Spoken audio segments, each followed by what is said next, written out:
Welcome back to the Celtic Way. I'm Tony Haggerty. I'm joined by Ryan McGinley. It's the morning after, the afternoon before. Ryan, Celtic 3, Rangers 1, Celtic through to the League Cup final after beating Rangers in a pulsating Premier Sports Cup semi-final, I think you would say.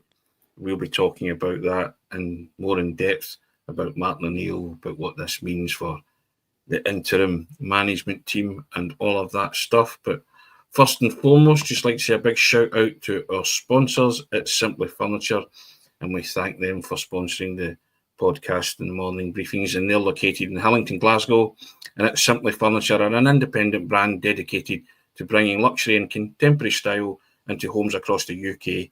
They've got over a decade of experience in furniture retail, and they meticulously source only the finest pieces curated for your quality, comfort, and timeless designs. From elegant sofas to statement dining sets, their handpicked collections offer exceptional value without compromising on style, and their dedicated team ensure that your furniture is delivered with care right to your doorstep. And if you want to see the beauty up close, you can visit their showroom in Hillington and mention the Celtic Way for a special in-store discount, and you can find out more about them via their socials in the description of this podcast. Ryan, have you calmed down? Are you now on terra firma after the events of yesterday? I'm pretty good. Yeah, it's a happy Monday. Thank you for having me on once again. It's for the first time in 3 weeks. I believe it's a happy Monday when it comes to Celtic, because I was thinking back.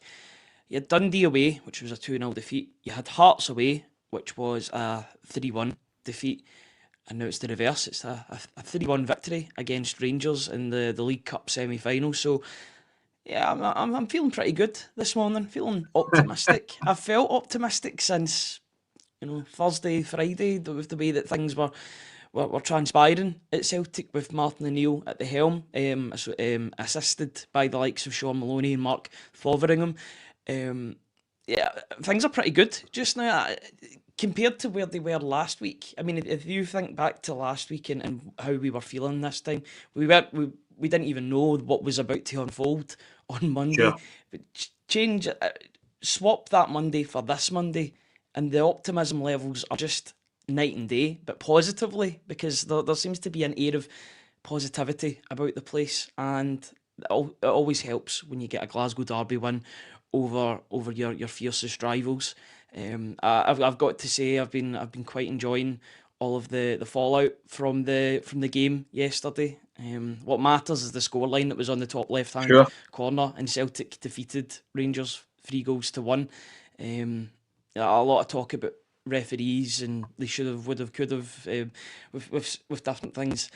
I actually think Rangers were lucky to only have 10 men on the park at one point after Cornelius' challenge in the game. But that's Yeah. something that we can maybe discuss.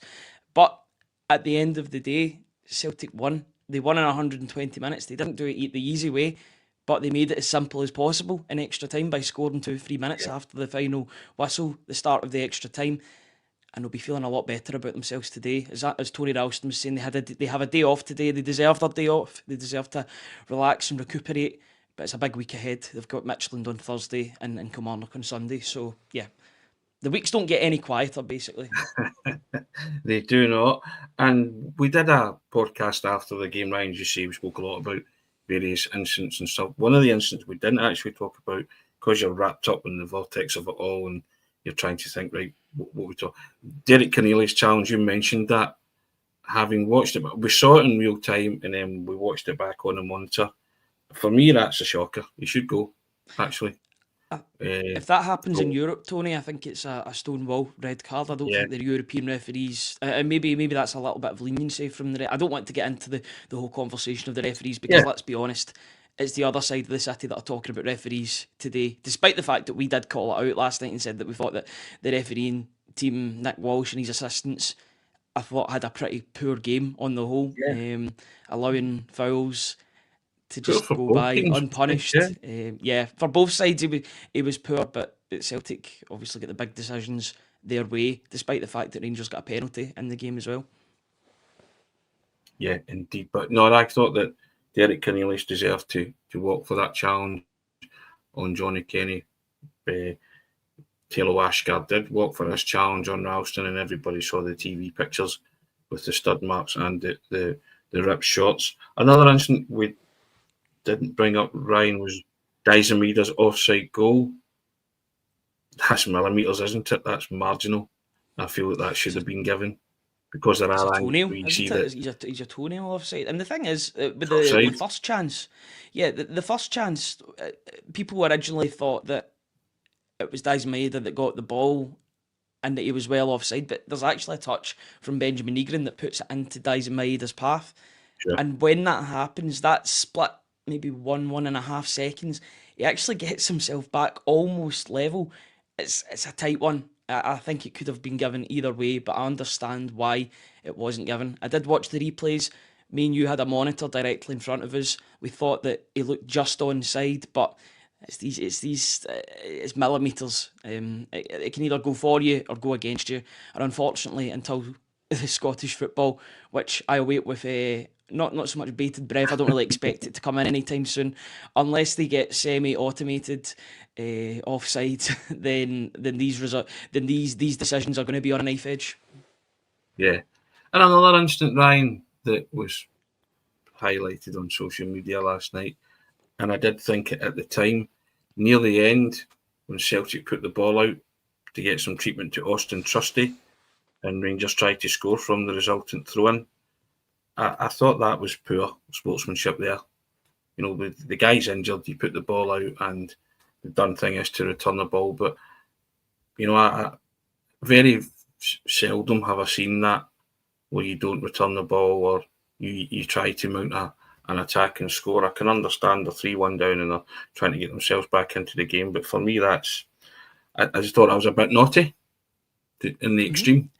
And I would hope that Danny Rule would go and speak with Jeji Gisama after the game, because the two of them have worked together previously at Sheffield Wednesday, and a quiet word in the winger's ear to say, look, that's unsportsmanlike. Celtic put the ball out. They were in possession of the ball. Trusty went down injured. Celtic tried to play on and tried to attack, but they understood that their centre back was down, who, by the way, was we spoke about it yesterday. He was tremendous, and he deserved to be player of the match yesterday. I thought he was imperious at Hampden yesterday. Got a little bit lucky with the decision, with the tackle on Jack Butland, but I've heard both sides of it, to be honest. But going back to Gisama, by all accounts, that Danny Rule seems to be a decent person, decent with the media. I listened to him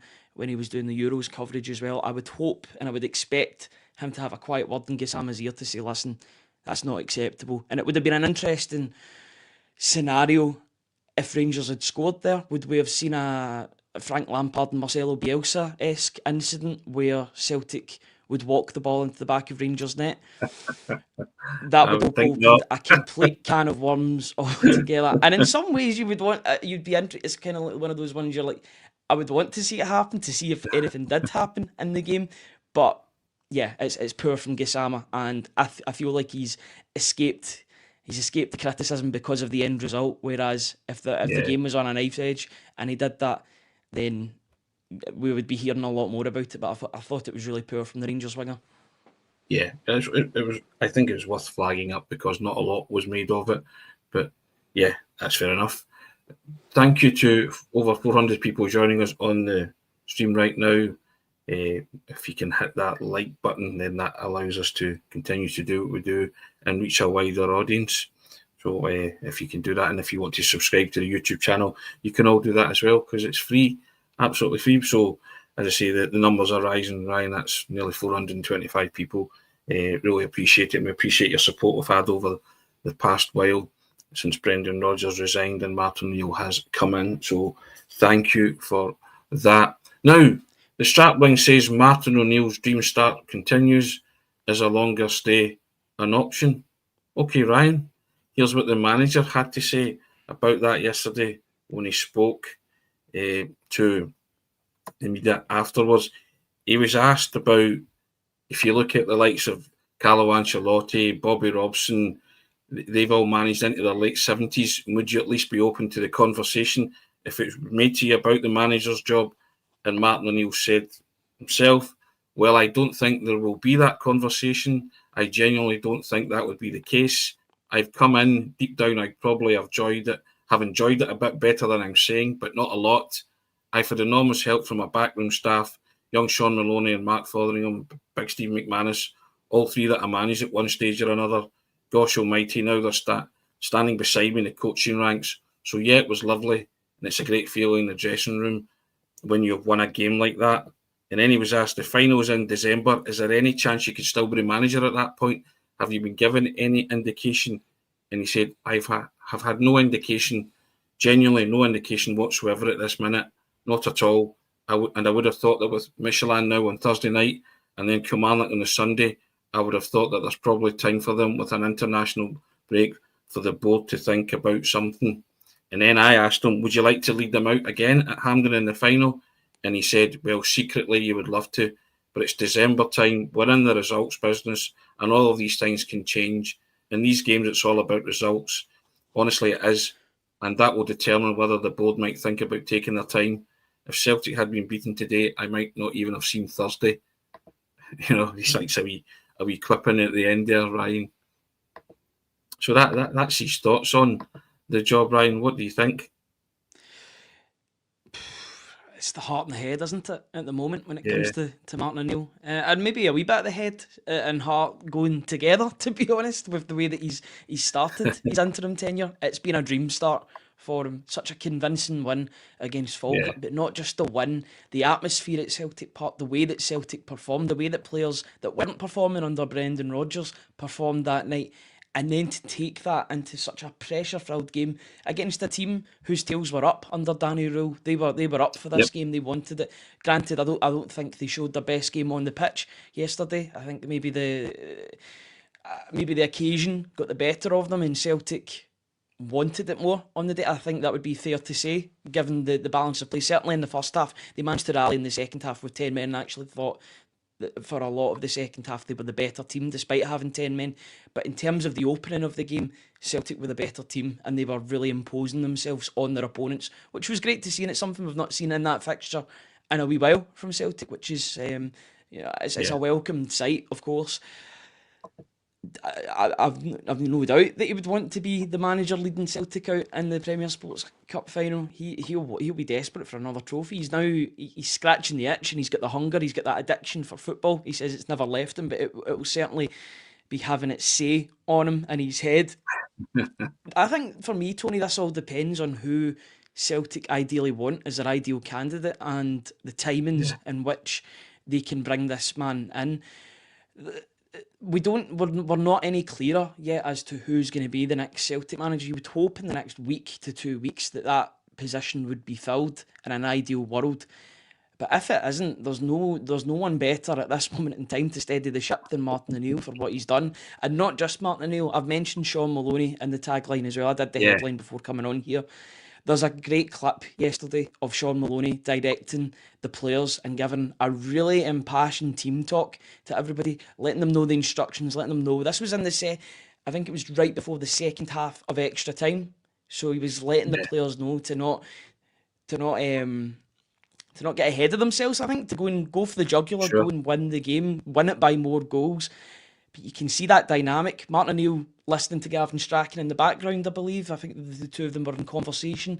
But Shaun Maloney right in the centre of it, and all the players are listening to him, even so much that Marcelo Sarachi, who was injured, comes off the bench and comes down to the circle to listen to what Shaun Maloney has to say. Now, the joke that's been going about over the past 3-4 days is that Marcelo Sarachi doesn't speak a word of English. So if he's coming down and listening, despite not really understanding what's going on, then that shows the unity that's in the squad at the moment. Yeah. And it's a far cry from what took place last week, because they looked like a team of individuals against Hearts on Sunday. Now, 7 days on, they looked like a team again yesterday, which is... Sure. It's almost miraculous how quickly this has changed. And I know that the league table doesn't look good at the moment.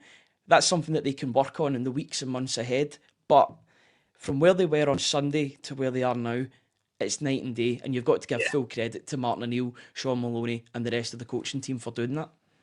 Yeah.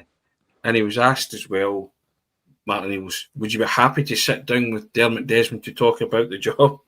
He said, the very obvious answer would be yes, I would do, but I generally don't know what to expect.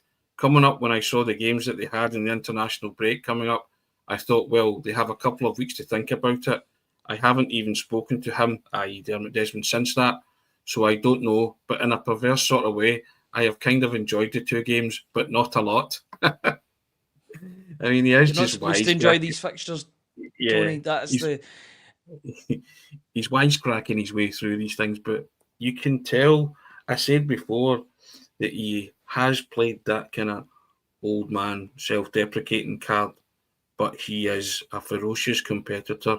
He wants to win. He has galvanised that team, and you speak to the players, they say he's been absolutely brilliant since he came in alongside Shaun Maloney and Mark Fotheringham, and he's put the smiles back at everybody's faces, Ryan, and that was a Celtic team that were wholehearted and committed yesterday.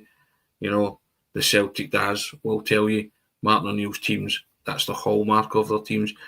And they met physicality with controlled aggression of their own, Ryan, which was what really impressed me about Celtic yesterday. They didn't lose their shape, they didn't lose their discipline, they didn't lose the head. And, you know, you can talk about decisions going for and against them, but, you know, no Celtic players were sent off yesterday. And I think that's a relic of Martin O'Neill's time at Nottingham Forest with Brian Clough.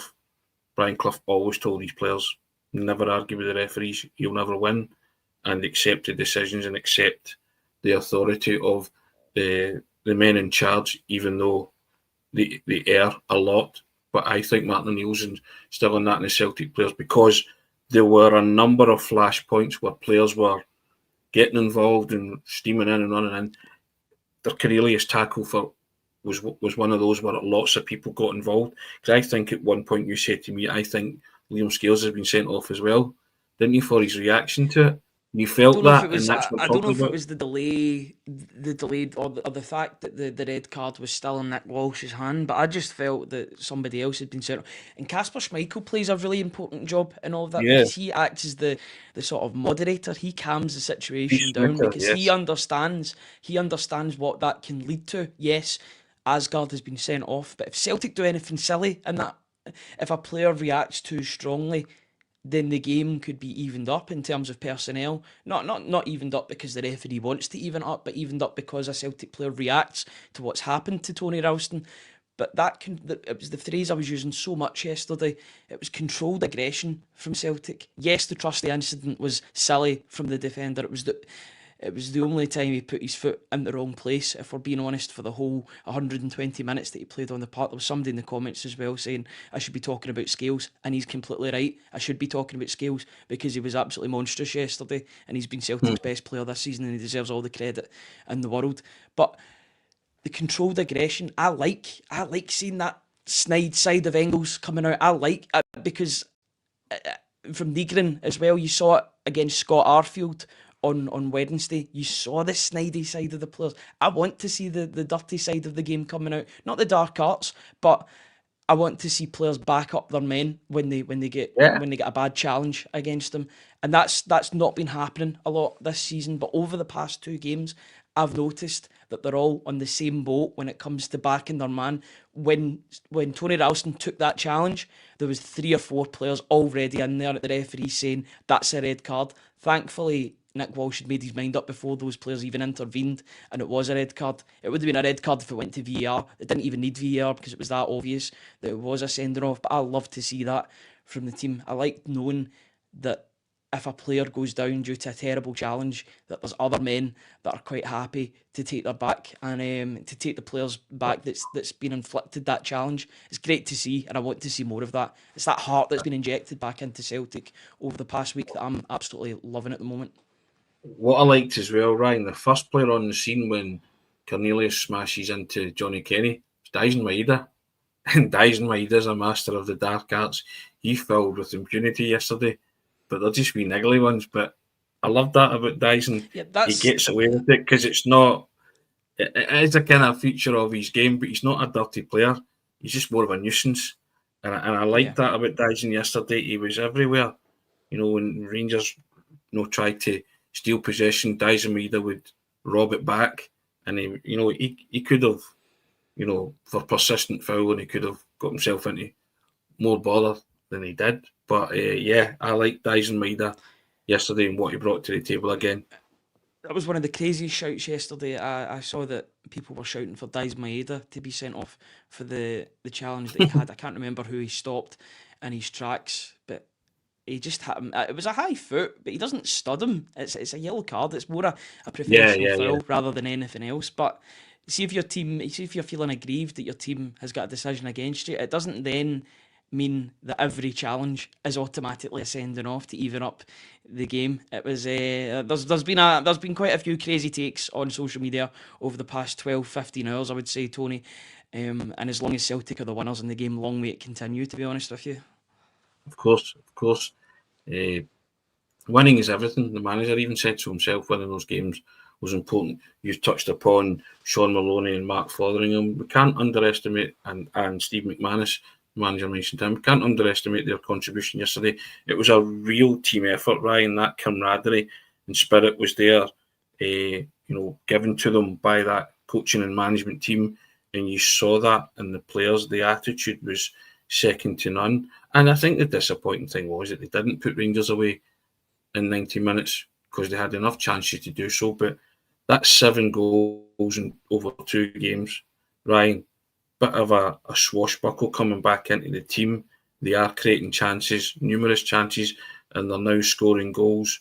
The likes of Johnny Kenny stepped up to the plate, Callum Osmond as well, a player who has basically been drafted in from the cold by Martin O'Neill after not featuring at all under Brendan Rodgers. So there was so much to enthuse about and be positive about yesterday, Ryan. That was the great thing for me. And Martin O'Neill says himself, it is a results-based business. That's 2 smashing results that Celtic have had, and you say happy Monday. It doesn't really get any better, does it? It really doesn't. And yesterday, the third goal, I'm not comparing the 2 players, you know what I'm like with these, Tony, but the way that goal was scored, the third goal, I remember Kyogo sliding in like that. Yeah, for the third goal. It's his same sort of finish, but it's instinctive. Yeah. I went back and watched the highlights. I think everybody's watched the highlights, to be honest with you. You're going to do that after a Glasgow derby win. You'll watch them a number of times. The movement from Callum Osmond to get from point A to point B to be there, to put in, it was essentially a tap-in. It's like such a great ball by Kieran Tierney and a great moment for him. I'm so glad that he's had that moment at Celtic because it's been a bit of a mixed start for him.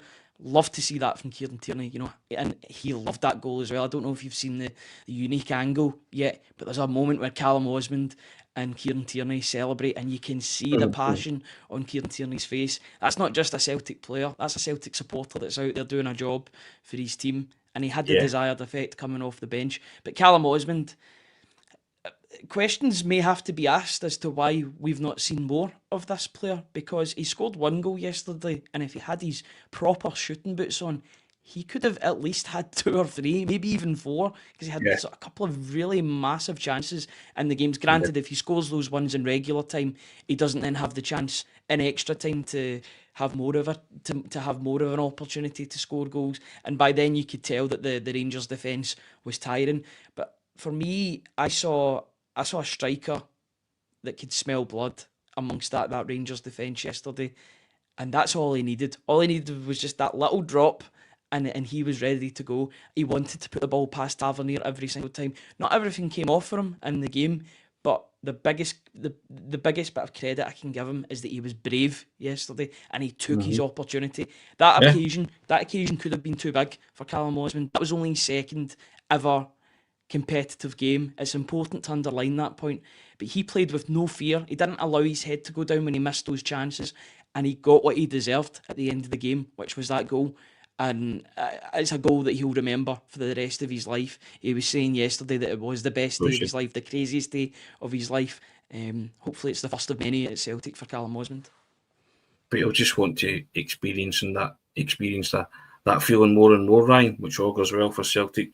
Johnny Kenny as well, when he scored blowing kisses to the Rangers supporters because he scored up the Rangers end.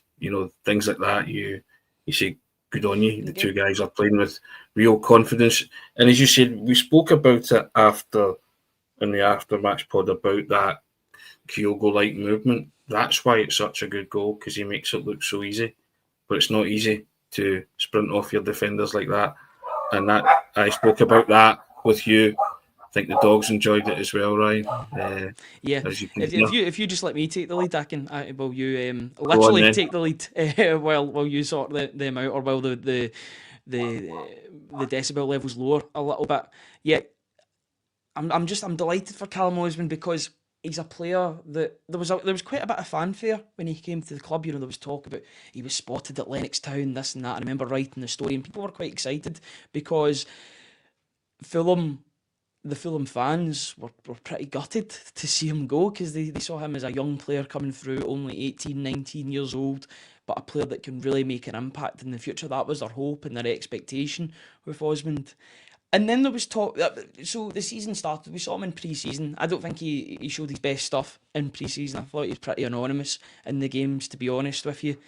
And that then contributed to the fact that he was hardly named. I can't even remember any of the matchday squads that he was named in. Maybe he was named in a couple at the start, but certainly towards the end of Brendan Rodgers' tenure, he was nowhere to be seen.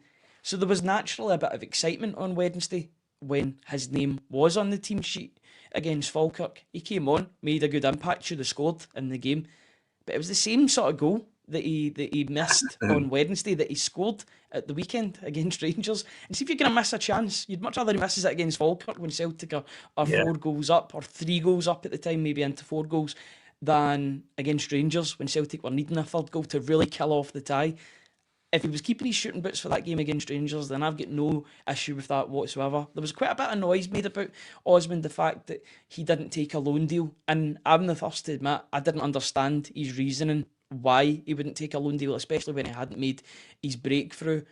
Now I understand why, because he backs himself. He thinks that he's ready for the first team, and he showed, at least on yesterday's performance, that he can make an impact on the first team. So his decision to back himself, one way or the other, with the manager leaving, a new manager coming in, Shaun Maloney clearly having a big say, and him coming into the team too, the gamble paid off for him, and he's now in the forefront of the Celtic supporters' minds, which is the best thing that you can do in a positive sense. I also think as well that the goal that he scored to make it 3-1, I think that was a fair reflection of the scoreline and Celtic's superiority in the game. I agree with Martin O'Neill. Rangers had a period after the second half, the 20 minutes of the second half, where they came into it and they really had a go at Celtic with 10 men. But I think overall, Celtic created the best chances, the most chances, and deserved to win by at least 2 clear goals. Probably should have won by more. So I was delighted that it was a 3-1 game. It could have been more, should have been more, but I think that's a fair reflection of Celtic's superiority at times, Ryan, in that football match yesterday. Yeah, my main problem with yesterday was that they had so much possession that they didn't go and kill off the game at 1-0 and then 2-1. Well, I know they did go on and kill off the game after 2-1, but there was a point in that game where Rangers could have came back and got a second equaliser. Thankfully, for their poor finishing on the day, that wasn't to be the case. I think there'll be a lot of pressure. I was talking yesterday, it was all about the strikers. I know that Callum McGregor and James Tavernier scored, the two captains scored. It was a great Glasgow derby in terms of the storylines that came out, but in terms of the striking position, it's two opposite sides of the spectrum, really, because Celtic's unfancied duo, really, and Johnny Kenny and Callum Osmond scored at the National Stadium for Celtic to win, whereas Rangers paid £8 million on a striker and he missed 2 glorious chances. One, in fact, I think both were in the same sort of vicinity, but there was one that he just drags past the post that you and I thought was a goal. We thought it was a goal for a couple of seconds, and then we realised, oh, he missed that chance. So there'll be a lot more pressure on Chermiti and Miovski. On paper, just looking at the two of those strikers compared to Celtic strikers. Now, I understand on paper, football's played it's played on grass, but you look at Miovski and you look at Chermiti against Kenny and Osmond, a lot of people would take the former over the latter. So for that duo for Celtic to come up trumps against a pairing that Rangers have spent a lot of money on, Danilo as well, they spent a lot of money a couple of seasons ago on him. For them to come up trumps against players that have got big price tags on their back, that's some going for the duo, and I couldn't be happier for the pair of them. We mentioned them briefly yesterday, but I want to mention them again. Kasper Schmeichel, 2 massive saves, one from Raskin, who's clean through, and one from Gassama as well, who's clean through. And, allied to that with that huge save against Falkirk in midweek too. Really loving that. Kasper, he stood big, but like all the players yesterday, they stood tall, Ryan.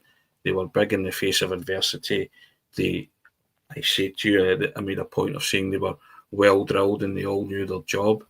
Kasper Schmeichel in those moments knew that he had to keep the ball out the net, and he did that. That was shades of the Kasper Schmeichel of old, wasn't it? It was, and he's came into the firing line Yeah. as of late for some of his performances. A lot of it merited, to be honest. You think about the Braga game, he puts it into his own net. Essentially, I don't subscribe to the fact that that was an incredible goal. It was a goalkeeping mistake for me. It was similar to the goalkeeping mistake that happened yesterday from Jack Butland for Callum McGregor's goal. It's a great finish from McGregor. It was exactly what was needed in the game, but Jack Butland's got to be saving that. Or if it was Kasper Schmeichel that let in that goal, I guarantee you the narrative would have been that Kasper Schmeichel would have been in the firing line because he didn't save a shot from long range, and the fact that McGregor was given so much space to operate. It's Trusty that gets the assist. That's how far up Celtic were pushed in the game, going for that goal in extra time. Trusty passes it to McGregor. McGregor takes a touch to get it out his feet, and then wow, what a hit! But I think that the goalkeeper should be doing better with that. But there has been a lot of criticism on Kasper Schmeichel. I do believe that this will be his final season in football after the World Cup. I think he will call it a day after that. But I'm glad that he's managed to turn it round, at least over these past couple of games. It's important to remember the save that he made against Falkirk, as you quite rightly brought up last night. These are big moments in games, and if these goals are scored, then they can change the game as a whole. There was also that save that he made, the one that he managed to just get down and sort of scoop the ball away. That was the Kasper Schmeichel of old. That was the one that we saw last season that was so dominating in between the sticks. I thought he was a calm presence yesterday in a game full of chaos, and that coupled with the defence being calm for most of the game, may I add, contributed to the win for Celtic. Could do nothing about the James Tavernier penalty. Granted, the Rangers captain gets a lot of practice with them. It's expected that he would score penalties at this stage, but apart from that, I thought he was pretty spotless yesterday, and I think he deserves more than an honourable mention that we gave him yesterday, and I'm glad that we kind of put the onus on him today. Brilliant. Ryan, my dogs are going 10 to the dozen, so I'm going to let you close the show just in case they go mental again. But thanks to the over 750 people that have joined us. Really enjoyed it. It's always enjoyable, isn't it? I always say it's result dependent, and we always feel that when Celtic beat Rangers, there's always a smile on my face. Well done to Martin O'Neill, Shaun Maloney, Mark Fotheringham and Steve McManus for masterminding a wonderful victory. Roll on December the 14th. I'll let Ryan take the reins now in case there's any more dog barking. No bother at all. And a big and well done to both Greg Wallace and Gavin Strachan as well, that make up that 7, the managerial team. That was made clear on Wednesday prior to the Falkirk game. It's important that all 7 of those, and Stevie Woods as well, of course, who does such a great work with the goalkeeper, who does great work with the goalkeepers in the background. So that 7, that magnificent 7 so far in the interim period of Martin O'Neill, is coming up trumps for Celtic, which is absolutely brilliant to see. A massive thank you to each and every one of you for joining the show today. We've had 750 people on, which is incredible. The morning after such a good result, sometimes the views will fluctuate. If Celtic have had a good result, there might be more fans from opposition teams coming on and watching in the morning, but the numbers are still absolutely incredible. So we thank each and every one of you for joining us. If you like what we do, please hit that subscribe button on YouTube. It's completely free, and if you like the video, it will also send the message out, send the video out to other Celtic fans by way of the YouTube algorithm. So if you subscribe and like the channel, then it'll go to more Celtic fans, and then more people will be in the comments section. Thank you to each and every one of you in the comments. I'm sorry we didn't bring up more of the comments during the video. It's been one of those days where I think we'll just focus on the football, and we'll bring more of the viewers' input as we go on throughout the week. Up next, Celtic have got Midtjylland in Denmark. Going to be a difficult game before returning home to face Stuart Kettlewell's Kilmarnock, who pushed Celtic pretty hard earlier on in the season in the reverse fixture at Rugby Park. A big thank you once again to Simply Furniture for sponsoring this video and all the videos that we do. All of their links are in the description, and if you want a special discount, just mention our name at their showroom and you'll get a discount on us and on them. Thank you, everybody. We'll be back at the same time tomorrow to discuss all things Celtic, the latest on the managerial hunt, and yeah, all of the main storylines coming out of Celtic after Celtic made it to the Premier Sports Cup final. 14th of December, Tony, I believe, for the final. Celtic versus St Mirren. It'll be whoever's in charge of Celtic versus Stephen Robinson in charge of St Mirren. We'll look forward to that. We'll look forward to the upcoming games. Until then, guys, have a very good Monday. It's a happy Monday for once, and we'll see you all tomorrow. Cheers, guys.